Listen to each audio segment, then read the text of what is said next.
फंस जाते हैं यहाँ पर।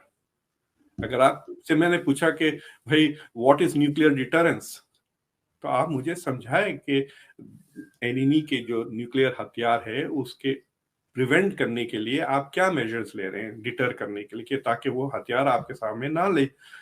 तो अगर आप वो बात समझ गए हैं तो you can phrase it in your own language, right. लेकिन अगर आप किसी प्रोफेसर की किताब में से जाकर उसको रट्टा मार के आए और वो मुझे लिख दें विदाउट साइटिंग दैट प्रोफेसर, तो अमेरिका में वो प्लेजरिज्म हो जाएगा। तो एक चीज ये है कि ये नोटिस हम अभी we are having this issue with India, Pakistan, South Asia students और इंटरनेशनल स्टूडेंट्स अक्रॉस, ये चाइना वगैरह में भी ये रटिफिकेशन का, इस वास्ते क्रिएटिविटी नहीं होती। आप देखें आईटी में इतना डोमिनेंस है इंडिया का, but innovation still coming from the west ना। फेसबुक भी अमेरिकन ने शुरू किए, माइक्रोसॉफ्ट भी किया, गूगल भी किया, याहू भी किया, जितने भी बड़े चीजें ले रहे हैं जिनके सारे सीईओ इंडियंस हैं, लेकिन आइडिया इनोवेशन साइंस का इधर से आया ना। तो दैट इज बिकॉज अभी भी इंडिया में वो क्रिएटिव थिंकिंग का एंकरेज करना नहीं आया, बट फोकस है एजुकेशन में एंड अवेयरनेस है इस बात का। तो मुझे लगता है कि जो नए एजुकेशन पॉलिसीज बन रहे हैं और जो नए मेथोडोलॉजीज अडॉप्ट किए जा रहे हैं खासतौर से अमेरिका से, विच आर एम्फसाइजिंग क्रिएटिविटी वगैरह, तो अब साइंटिफिक रिसर्च में आप देख सकते हैं Indians are doing phenomenally well, physics, chemistry, biochemistry और ये फार्मेसी एरियाज में भी इनोवेटिव रिसर्च हो रहा है। उसके लिए पैसा भी चाहिए। देखिए अगर आप फॉर एग्जांपल, मेरी जो बेटी है वो 10th ग्रेड में, उसने यहाँ पे अमेरिका में थोड़े स्कूल्स हैं जो चाइनीज में पढ़ाते हैं, और मैं चाइनीज बच्चों को नहीं कह रहा हूँ कि मेन स्ट्रीम, अगर आप अपने बच्चे को स्कूल में भेजें तो वो साइंस फिजिक्स वगैरह चाइनीज में सीखें, तो उसको चाइनीज इमर्जन प्रोग्राम। तो उसने she went and studied 10th grade में कि उसका इम्पैक्ट क्या हो रहा है बच्चों पर। तो उसके लिए उसको अपने हाई स्कूल से रिसोर्सेस मिले, ना सिर्फ वो बट पेपर लिखी, और मैं उसके साथ कैलिफोर्निया गया because she wanted to present it at a conference. तो बाय 10th 11th ग्रेड जो है सो ये culture of finding out new knowledge, देखिए there is difference. Learning what knowledge is, जो ऑलरेडी है उसको लर्न करना एक एजुकेशन है, लेकिन उसको कंट्रीब्यूट करना इज इवन बेटर ना। तो फॉर एग्जाम्पल जब मैं इंजीनियरिंग कर रहा था सारी किताबें वेस्टर्न ऑथर्स की हम पढ़ते थे, मतलब अमेरिका। जब मैं अमेरिका आया तो सबसे बड़ी यूनिवर्सिटी में मुझे ताज्जुब की बात यह हुई कि जो मैं किताबें पढ़ता था वो प्रोफेसर्स क्लास में होते हैं। It was a new experience कि मैं अरे किताब पढ़ रहा हूँ और लिखने वाला मेरे सामने है। अब मेरे स्टूडेंट्स मेरी किताबें पढ़ते हैं, तो so they can come and ask why did you say this, why did you write this, how did you do this वगैरह। तो ये एक्साइटमेंट अबाउट न्यू नॉलेज एक चीज है। दूसरी चीज ये है to appreciate knowledge and achievement. So for example मैं देखता हूँ कि इंडिया में जो है सो ये डोनेशन कॉलेजेस बहुत है, तो बच्चे यहाँ पर मेडिकल स्कूल वगैरह में एडमिट नहीं सकते हैं, तो वो कैरिबियन इंडिया वगैरह जाकर पैसों के बल पर डॉक्टर बन के आ जाते हैं। अलबत्ता अगर स्मार्ट बच्चे दूसरी जगहों पे जाते हैं और डॉक्टर नहीं बनते या इंजीनियर, तो they don't value that education. तो मेरा बेटा वेंट टू हार्वर्ड और मेरी बेटी येल में है। तो हमारे एक रिश्तेदार कह रहे हैं अगर तुम्हारे बच्चे इतने स्मार्ट हैं तो डॉक्टर क्यों नहीं बने। अरे भाई, to me it was very stunning because क्योंकि वो इस घर में घुसे, इस कमरे में मेरी छोटी बच्ची used to do our homework, किताबों से शौक है, so they are interested in pursuit of knowledge जिसकी कल्चर में वैल्यू नहीं है। समझ रहे ना, कल्चर में वैल्यू नहीं है, पैसा आता है या नहीं आता है।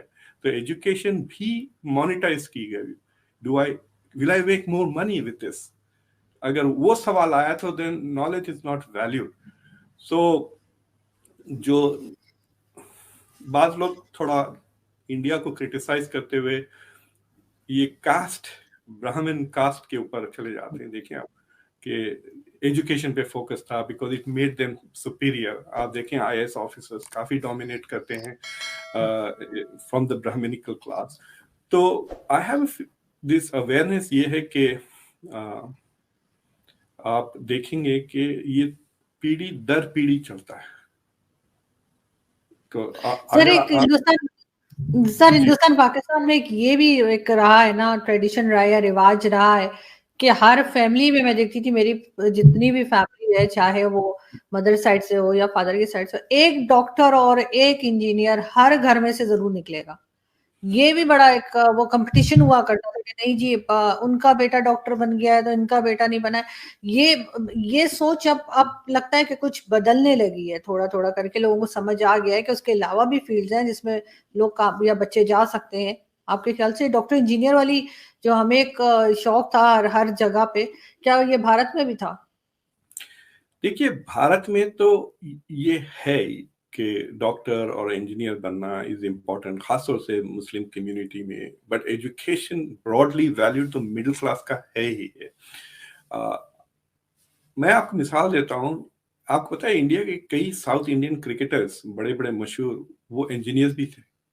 डिपेंड करने के लिए आप क्या मेजर्स ले रहे हैं, डिटर करने के लिए, कि ताकि वो हथियार आपके सामने ना ले। तो अगर आप वो बात समझ गए हैं, तो you can phrase it in your own language, right. लेकिन अगर आप किसी प्रोफेसर की किताब में से जाके उसको रट्टा मार के आए और वो मुझे लिख दें विदाउट साइटिंग दैट प्रोफेसर, तो अमेरिका में वो प्लेजरिज्म हो जाएगा। तो एक चीज ये है कि ये नोटिस हम अभी we are having this issue with India, Pakistan, South Asia students और इंटरनेशनल स्टूडेंट्स अक्रॉस। ये चाइना वगैरह में भी ये रटिफिकेशन का इस वास्ते क्रिएटिविटी नहीं होती। आप देखें आईटी में इतना डोमिनेंस है इंडिया का, but innovation still coming from the west ना। फेसबुक भी अमेरिकन ने शुरू किए, माइक्रोसॉफ्ट भी किया, गूगल भी किया, याहू भी किया, जितने भी बड़े चीजें ले रहे हैं जिनके सारे सीईओ इंडियंस हैं, लेकिन आइडिया इनोवेशन साइंस का इधर से आया ना।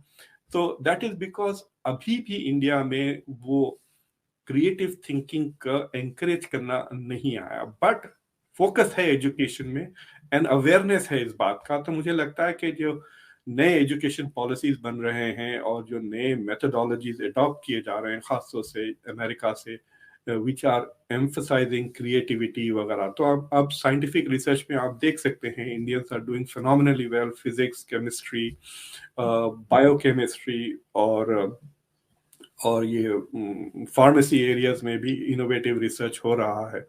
उसके लिए पैसा भी चाहिए। देखिए, अगर आप फॉर एग्जांपल, मेरी जो बेटी है वो 10th ग्रेड में, उसने यहाँ पे अमेरिका में थोड़े स्कूल्स हैं जो चाइनीज में पढ़ाते हैं। और मैं चाइनीज बच्चों को नहीं कह रहा हूँ कि मेन स्ट्रीम, अगर आप अपने बच्चे को स्कूल में भेजें तो वो साइंस, फिजिक्स वगैरह चाइनीज में सीखें, तो उसको चाइनीज इमर्जन प्रोग्राम। तो उसने she went and studied 10th grade में कि उसका इम्पैक्ट क्या हो रहा है बच्चों पर। तो उसके लिए उसको अपने हाई स्कूल से रिसोर्सेस मिले। ना सिर्फ वो, बट पेपर लिखी और मैं उसके साथ कैलिफोर्निया गया because she wanted to present it at a conference. तो बाय 10th 11th ग्रेड जो है सो ये culture of finding out new knowledge. देखिए, there is difference. Learning what knowledge is, जो ऑलरेडी है उसको लर्न करना एक एजुकेशन है, लेकिन उसको कंट्रीब्यूट करना इज इवन बेटर ना। तो फॉर एग्जाम्पल, जब मैं इंजीनियरिंग कर रहा था, सारी किताबें वेस्टर्न ऑथर्स की हम पढ़ते थे, मतलब अमेरिका। जब मैं अमेरिका आया तो सबसे बड़ी यूनिवर्सिटी में मुझे ताज्जुब की बात यह हुई कि जो मैं किताबें पढ़ता था वो प्रोफेसर क्लास में होते हैं। It was a new experience कि मैं अरे किताब पढ़ रहा हूँ और लिखने वाला मेरे सामने है।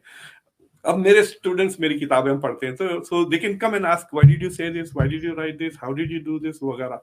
तो ये एक्साइटमेंट अबाउट न्यू नॉलेज एक चीज है। दूसरी चीज ये है to appreciate knowledge and achievement. So for example, मैं देखता हूँ कि इंडिया में जो है सो ये डोनेशन कॉलेजेस बहुत है, तो बच्चे यहाँ पर मेडिकल स्कूल वगैरह में एडमिट नहीं सकते हैं, तो वो कैरिबियन, इंडिया वगैरह जाकर पैसों के बल पर डॉक्टर बन के आ जाते हैं। अलबत्ता अगर स्मार्ट बच्चे दूसरी जगहों पे जाते हैं और डॉक्टर नहीं बनते या इंजीनियर, तो they don't value that education. तो मेरा बेटा वेंट टू हार्वर्ड और मेरी बेटी येल में है। तो हमारे एक रिश्तेदार कह रहे हैं, अगर तुम्हारे बच्चे इतने स्मार्ट हैं तो डॉक्टर क्यों नहीं बने? अरे भाई, it to me it was very stunning, because क्योंकि वो इस घर में घुसे, इस कमरे में मेरी छोटी बच्ची used to do our homework, किताबों से शौक है, so they are interested in pursuit of knowledge, जिसकी कल्चर में वैल्यू नहीं है, समझ रहे ना? कल्चर में वैल्यू नहीं है, पैसा आता है या नहीं आता है, तो एजुकेशन भी मोनेटाइज की गई। Will I make more money with this? अगर वो सवाल आया तो then knowledge is not valued. So जो बाद लोग थोड़ा इंडिया को क्रिटिसाइज करते हुए ये कास्ट, ब्राह्मण कास्ट के ऊपर चले जाते हैं। देखिए आप कि एजुकेशन पे फोकस था because it made them superior. आप देखें आईएएस ऑफिसर्स काफी डोमिनेट करते हैं फ्रॉम द ब्राह्मणिकल क्लास।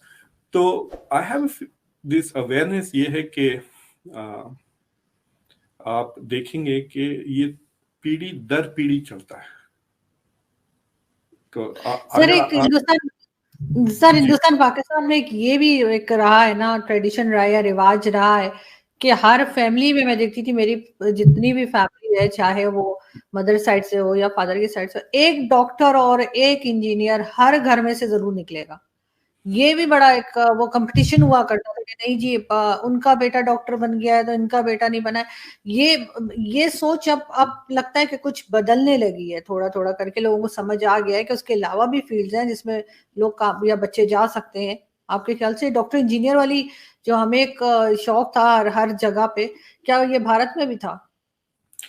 देखिए भारत में तो ये है कि डॉक्टर और इंजीनियर बनना इज इम्पोर्टेंट, खासतौर से मुस्लिम कम्युनिटी में, बट एजुकेशन ब्रॉडली वैल्यूड तो मिडिल क्लास का है ही है। मैं आपको मिसाल देता हूँ, आपको पता है इंडिया के कई साउथ इंडियन क्रिकेटर्स बड़े बड़े मशहूर वो इंजीनियर्स भी थे। मेरे ख्याल से श्रीकांत भी